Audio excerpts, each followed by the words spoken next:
Good morning everyone, welcome back. I'm over here at the Maize, as you can see behind me. It's all germinated nicely. This is 2 weeks since it's been in the ground. Unfortunately though, this paddock here is being sprayed this morning because it's actually looking really bad.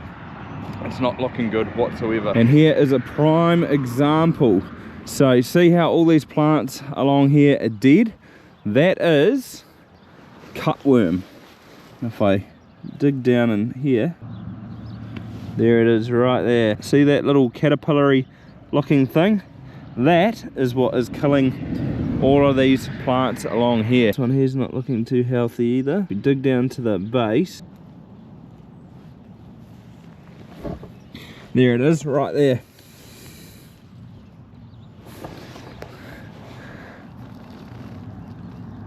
So that is an absolute bummer. You can just see how bare it is through here. If you actually look across the paddock that way or across the rows, see how bare it is and plants that are being taken out. Like look, this whole row's pretty much gone. This whole row here is pretty much gone for this little stretch. So this plant may survive. However, it's never going to do well, and effectively it's just a weed now. That's what I'm told. It's only going to grow to sort of waist height. And this is the trial plot that we put it in.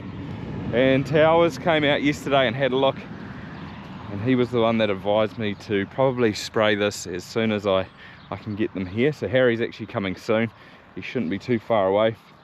And he actually said that this trial plot might be forgone now because they need a good stretch without plants missing, and this is pretty much compromised, which is a bit of a shame. Look at this is terrible, just this whole patch in here. Oh, it's just so bare. There it is. They're quite small at the moment. They do get bigger. I guess that's the problem. If you leave it, they are only going to get bigger. Oh, this paddock's pretty much stuffed, I reckon. Same through here. Although this looks like this might be pheasant damage. That looks fairly new. That hasn't wilted down, that plant, so that's pretty new. I'd say this is probably this morning. Look, you can see moisture in the soil. And I would say that plant has been eaten this morning, and that's from a pheasant. Look at that. That plant's going to be stuffed now. Look, it's taken out this whole row. All this starts up again here, down here, and all the way through to up there. This row here, this is gone. This is going to be a terrible yield in here. And such a shame because it's a nice, flat, productive paddock. Oh, that's so annoying. It's not one thing, it's the other. It should all look like this. Like, this is pretty good looking through here. It's not too bad, like the odd bit of damage. However, the real interesting thing is that if I go through to this paddock next door here, this is perfectly fine. There's no cutworm damage whatsoever. Look at this, like the plants look sweet as, all the rows are fine. The really strange thing about it is that it's just that paddock there that's been really hard hit. There is one more over there, the sort of far away one there that's quite long. It's got a little bit of cutworm in it, so I think I'll spray that, but it's definitely not as bad as that. There is a bit of a difference because this paddock here was the only one that I didn't cut for silage. So I had the bulls in here grazing, they grazed it down real hard. You can see from behind me there's not much grass left, like it's pretty barren. So we didn't cut it for silage, but it got insecticide like all of the other paddocks when we strip sprayed. So that leads me to believe that taking the silage off must make a difference because none of the other paddocks are as bad. So very strange. Looks like Harry's here now.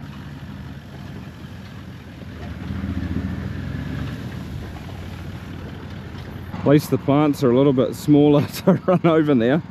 When they're this big and you spray it, cut it, they sort of snap at the base, and then they've got no chance to regrow.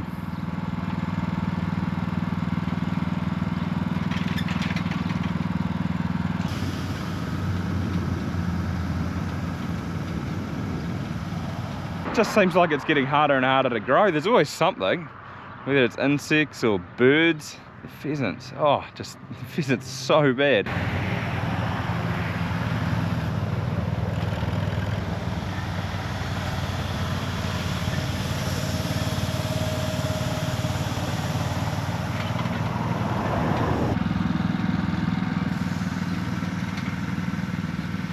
This paddock's definitely not as bad as the last one, but it was just down on the hill there.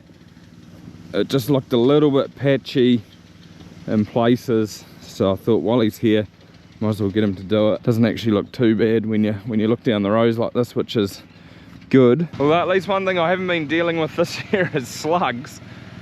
But like I said, if it's not one thing, it's another. This was one of the permanent paddocks. I'm wondering whether I do the other permanent, which is just next door too. He's got enough spray on. Maybe I should, just to be safe. I don't think the spray's real expensive, and now that he's here, might as well.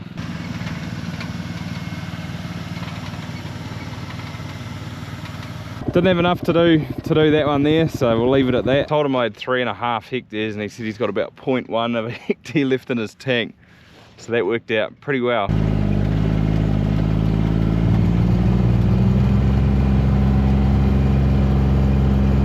The thing that annoys me the most though is that those pheasants seem to just pick on my maize. Like next door at Darcy's, I can't see any of his getting eaten, or Calvin over here. Doesn't look like they're tucking into his. So maybe it's the hedges. Maybe they like being sort of safe behind the hedges and whatnot. But we're just up here now, we're getting the bulls back. We just brought them up the other day just to eat down some of this grass up here. At my neighbour's, Brian texted me and said, oh, can you run something up? The grass is sort of getting away. They've got this beefy here that they're going to put in the freezer, but they needed something else. We're bringing them back because we're going to chuck them out in the morning. We've got two, don't go through there. We've got 2 cows to AI this afternoon. I missed one this morning, and then the other one came on after milking, so we're going to do them and then that's it. Right, come on fellas.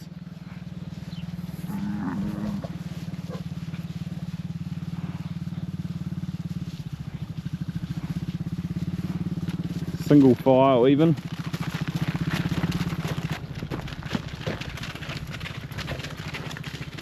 Oh, I really hope they're going to go on that gate down there.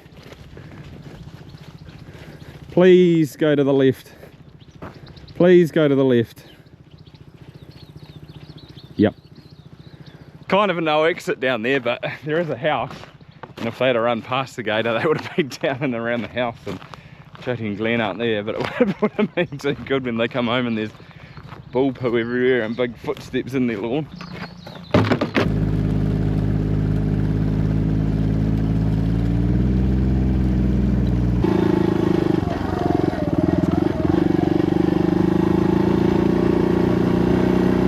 Today's actually the first Tuesday of November, which means it's also the day that stops 2 nations, or the race that stops 2 nations, maybe it is.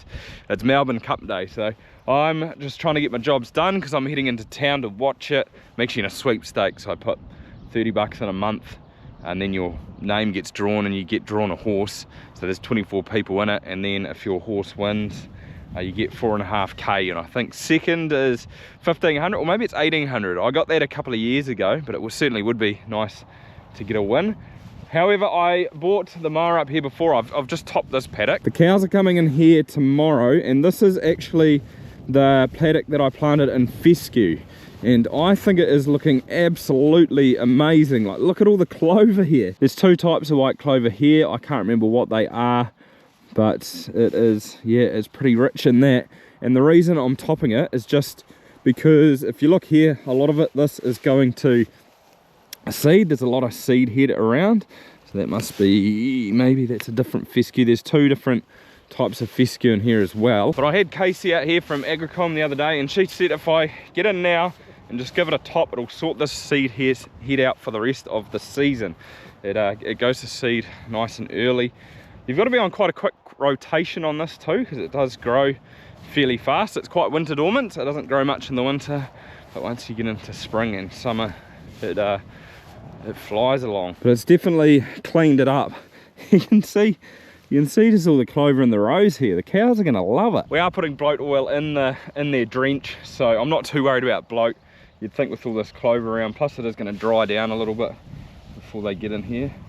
Well, I'm really happy with it. I'm really happy with this fescue paddock, and it's making me want to put in a little bit more, or another paddock or two in this. Casey was saying it works quite well in sort of like the peaty, wet sort of areas, so I'm wondering whether these paddocks down here, because I don't think they grow particularly well, they are quite wet. There's the 1, 2 and 3, and I'm wondering whether that country just in there is perfect for drilling in a bit of fescue. Would be quite nice to put a maize crop in there, to work it up nice, get it nice and level.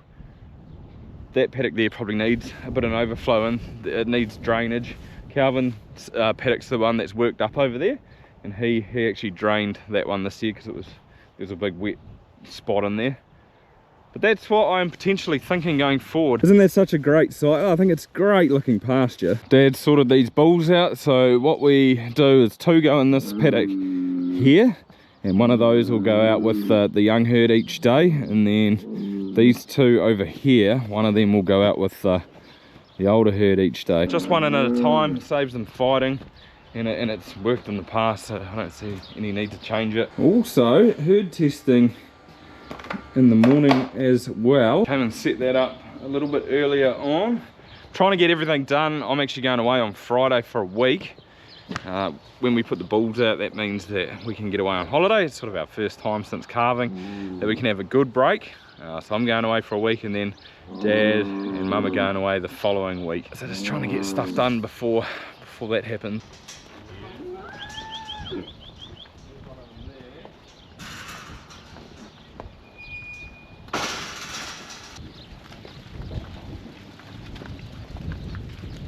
It's about 2:30 now, so they're on roughly about an hour earlier than normal. But what I'm going to do is I'll probably leave them for half an hour, and then I'll get Dad to come down at 3, and we'll do those 2 that are on heat. I've seen one of them, it was waiting at the gate there when I opened them, and it's just 233. They're just a couple of good cows. I really want to chuck AI in, and then the bulls can get the rest, I think. Maybe depends on what's on in the morning, but I need to make a decision and draw the line in the sand at some point. Yeah, I'll set them up, and then I'm probably going to head in at maybe 3:30, go watch the horse race, which is at 5, and I'll just open these gates here, and they can just wander to their paddock once they're done. Then I'll shut them in tonight when I get back. 2 straws, and they each get a different bull. But what I'm doing, or what I've done over the last couple of days, is I've actually bought some Australian genetics. I've got this Bowrung and Big Top here, which I've been chucking in the better cows and hopefully get some replacements from them. Pretty keen to try some Australian stuff. I did put some in earlier on, but I wanted to put a little bit more on in the end. I just think their udders are probably more advanced than we have here in New Zealand, so that's why I'm keen to do it, especially being once a day. We need that like udder support and udder overall, just for like longevity. So hopefully get a few replacements.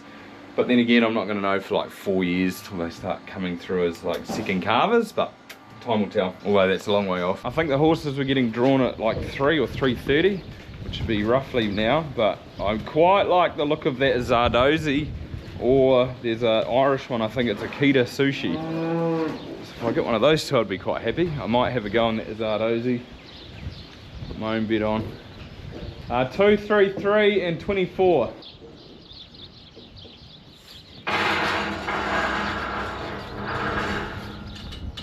Right, there's one. Whoa. It's a lot easier doing them in the shed. We did a couple like this last year and they got in calf, so hopefully these 2 do. These GoPros really hate low light. But come on, big fella, time to go and play. There we go. Easy as. There's actually nothing on in this herd today, so it's a good chance for him just to get acquainted with them all and then maybe start work on Friday. But the next herd's coming in now. There's a couple on in here, so one of those bulls will see a bit of action. However, had a good afternoon yesterday. I drew warp speed and it came in second, so it was in the money again. It was only half a nose off first, and if it had been another metre, probably would have got it. But Mike the builder, he drew the horse that won. Knight's Choice. So that's good, nice to know somebody that won. I also said that I quite liked the look of Zardozi and Akita Sushi before, and they came in 3rd and 4th. That didn't matter, mine beat them. These cows are milking so well at the moment. This is a real nice cow at the front here. She's, where is she? She's up to there, so that's quite a bit of milk. That'll be 20 plus litres. On her last herd test she did 2.23, so hopefully she's pulling 2 solids again. Great cow. Come on matey, you can go and play with the girls today.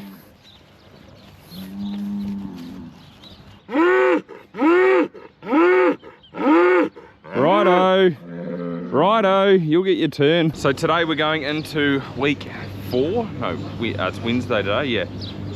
Oh, is that right? It's at the end of week 4, so we're into week 5 now. These fellas will go out for 3 weeks.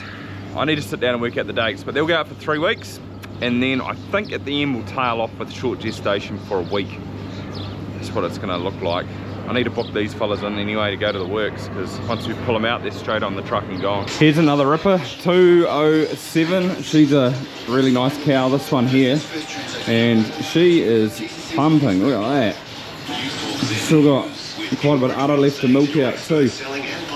She'll be given well over 2. She did 1.92 at her last one, but yeah, she'll beat that this time. This will be quite a good comparison actually with that last cow compared to this black one here, number 322. She is 3/4 Frisian. She always gives a lot of milk. Here's her pot there, so it's probably actually quite similar to the last one. That was her one there. Oh, there's actually a bit of difference. The green one was from the Frisian, and the yellow one was from that Jersey cow, so she's given more volume wise, but I'll have to wait till the results come back, because I think that Jersey will be higher in fat too, which means the milk solid will be higher. Yeah, I'll have to wait till the results come back for that, but that's interesting. We actually had some really good news this morning too. Last night there was a milk auction, global dairy trade auction they're called, and on average across everything it's gone up 4%, which is massive. That is a big rise. Our midpoint at the moment is $9, which is on the higher side of things, and we need positive auctions like that to keep it there, but also if we get a few more of them, it'll rise. So we either need it to sort of stay steady now, or even go up would be even better. These cows have actually cleaned this paddock up pretty well. There's a little bit left, but I didn't expect them to eat it all. That'll rot down. It's probably on the stalky side. It's going to come back really nice now. However, I think that'll pretty much do it for this video, guys. I don't think there'll be any out next week. Just been a little bit busy to pre-schedule them while I'm away. So apart from that, thanks for watching, and I'll see you when I get back.